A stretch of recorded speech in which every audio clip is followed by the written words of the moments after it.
दोस्तों, आज अपन बात करेंगे कि गाँव के अंदर उधारी में कपड़ा लोग ले जाते हैं और साथ में फिर वापस भी नहीं होते। तो किस तरीके से मैं अपने व्यापारी मतलब जो अपने कपड़े लेने वाले लोग हैं, वो भी खराब नहीं हो और मेरा उधारी का पैसा भी वापस आ जाए।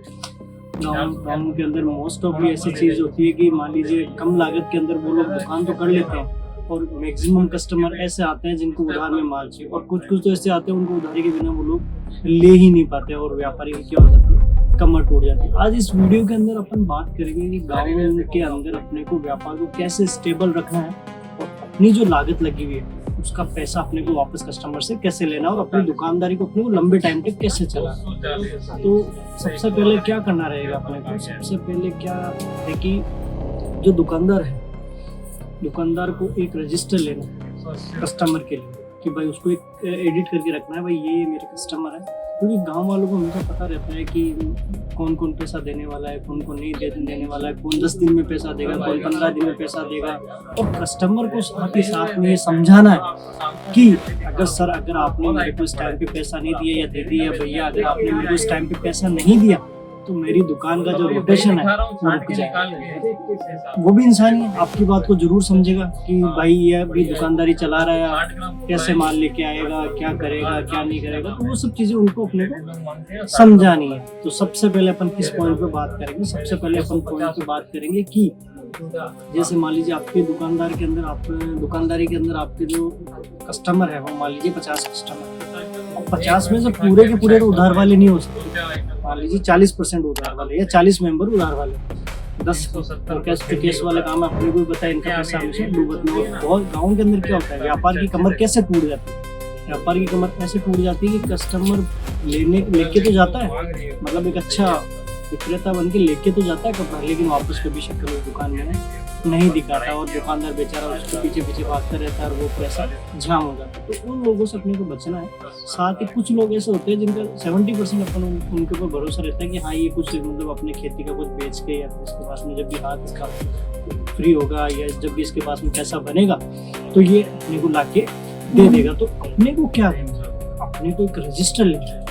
रजिस्टर के अंदर अपने को क्या करना है कि एक पूरी लिस्ट उसके अंदर अपने को बनानी है कि कितनी पार्टियां हैं अपनी जो अपने को लेना है, वो जो अपने से कपड़ा लेने के लिए आती है। अब मान लीजिए कस्टमर क्या है, कस्टमर तो एक चीज लेने आया और 4 उसको और पसंद आ गया, उसको तो लगेगा कि भाई अपने तो यहाँ पे उधार में मिल रहा है। तो वो सब पॉलिसी भी उसको बतानी है कि अगर मान लीजिए आप उधार के अंदर लेके जाते हैं तो कैसे आप मेरे को पेमेंट करवाए। अपनी एक पॉलिसी रखिए, अपनी एक टर्म कंडीशन रखिए कि भाई मेरे को 10-15 दिन के अंदर पैसा चाहिए, चाहे भले आप साथ में नहीं दे पाओ लेकिन पर डे के हिसाब से बांध दीजिए। तो ये कस्टमर को समझाना पड़ेगा।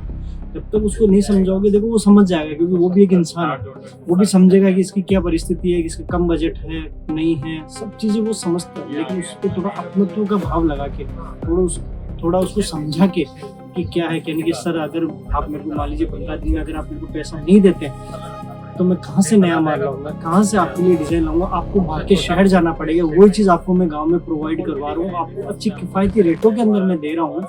तो उस सब चीज़ों के लिए आपको शहर जाना, और उसको भी पता ये चीज़ कि मान लीजिए कि अगर मैं शहर जाता हूँ तो उसको पैसा कैश देना पड़ेगा। तो ये जो आप उसको जो दे रहे हो, सहूलियत जो दे रहे हो, उसको जो ऑफर जो दे रहे हो उधार वाला, वो उसको भी पता है। जितनी मजबूरी आपकी है कि आपको लगता है कि मैं, बहुत से दुकानदार ऐसे गाँव में ऐसे सोचते हैं कि अगर मैंने उधार माल नहीं दिया तो मेरा बिजनेस रुक जाएगा, या फिर उसके मेंटलिटी में ये चीज हो जाती है कि बिजनेस जो है उधारी का ही पूरा है। ऐसा नहीं है, क्योंकि जितना अगर आपको बेचने का उतना उसको लेने का भी, उसको भी पता है कि यहाँ से अपने को 15 दिन का क्रेडिट मिल रहा है, 20 दिन का क्रेडिट मिल रहा है, 30 दिन का मिल रहा है। और वही क्रेडिट अगर 2-3 महीने तक चला जाता है दोस्तों, फिर व्यापार में रोटेशन घूमना बंद हो जाएगा। इसी सब बारे में आज अपन बात करेंगे। सबसे पहले अपने को क्या करना है, वही जो मैंने प्रश्नों के लिए बताया, आपको एक रजिस्टर लेना है, उसके अंदर अपने सबके नाम वगैरह लिखना, जो भी कस्टमर अपने पास में आता है। और सब कस्टमर से ये बात बोलनी है कि देखो भैया, देखो दीदी, देखिए सर, आप मेरे से एक नहीं 4 प्रोडक्ट लेके जाइए, और आप जो मेरे को पेमेंट जो करवाने वाले हैं वो आप मेरे को 15 दिन के अंदर अंदर आप मेरे को करवाइए।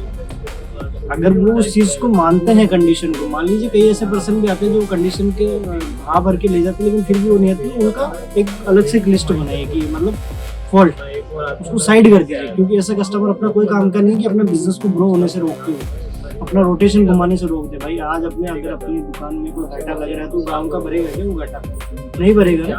तो अपने को कस्टमर भी, अब कई कस्टमर आते हैं जिनको सिर्फ उधार ही चाहिए, उनकी मेंटेलिटी में सिर्फ उधार ही, लेकिन वो कस्टमर जेन्युइन होते हैं, तो अपने को उनको भी संभाल के रखना है।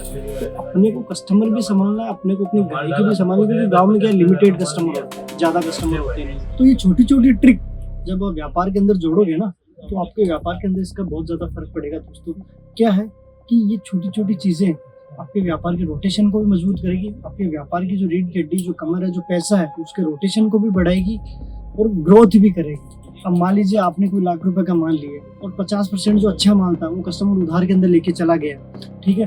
अब बाकी बचा जो 50% अपने पास में जो माल है, वो तो फिर डेड स्टॉक की तरह हो गया। तो कस्टमर को अपने को इस हिसाब से उसको डाइवर्ट करना है ताकि उसको अपन कुछ क्वालिटी भी दे पाए, कुछ अपनी दुकान के अंदर भी रह पाए, और साथ ही साथ उसको ऐसी चीजें अपन समझाएं ताकि वो समझे कि भैया 10 से 15 दिन में आप मेरे को पेमेंट करवाइए, चाहे सो आ जाए। अगर मान लीजिए वो आपसे 2000 की साड़ी लेके जाता है या 2000 के कोई पीसेज लेके जाता है, तो उसका 10 दिन में डिवाइड कर दीजिए, 200 रुपये पर डे। 1000 का लेके जाता है तो 1000, और उसका ज्यादा मत बढ़ाइए। एक कस्टमर के ऊपर कभी भी लोड मत बढ़ाइए। अगर उसके ऊपर लोड बढ़ा तो वो कस्टमर भी नहीं आएगा और वो पैसा भी नहीं आएगा। डायरेक्ट कस्टमर को अपन बोल भी नहीं सकते हैं। कुछ कस्टमर ऐसे होते हैं जिनको सिर्फ उधार में चाहिए होता है, तो कस्टमर की पॉलिसी आप उसके अंदर बना दीजिए कि आपको 10 दिन के अंदर ही 1000 रुपये देने हैं, आपको 20 दिन के अंदर ये 2000 रुपये देने हैं। तो इस टाइप से आप अपने व्यापार की जो ग्रो लेवल उसको भी बढ़ा सकते हो, और आपका जो कस्टमर है वो भी आपका जीवन भर के लिए आपका बना हुआ रह सकता है। दोस्तों नेक्स्ट वीडियो में अपन इस तरह से और जानेंगे कि अपन अपने व्यापार को कैसे ग्रोथ कर सकते हैं, कैसे अपने कस्टमर को अपन समझ सकते हैं, कैसे अपने व्यापार को अपन बढ़ा सकते हैं, और अपने पुराने कस्टमर है, नए कस्टमर है, कैसे उनको अपन ऐड कर सकते हैं। ऐसी जानकारी के लिए आप हमारे चैनल से जुड़ सकते हैं। डिजाइनर फैशन हब से बहुत बहुत धन्यवाद।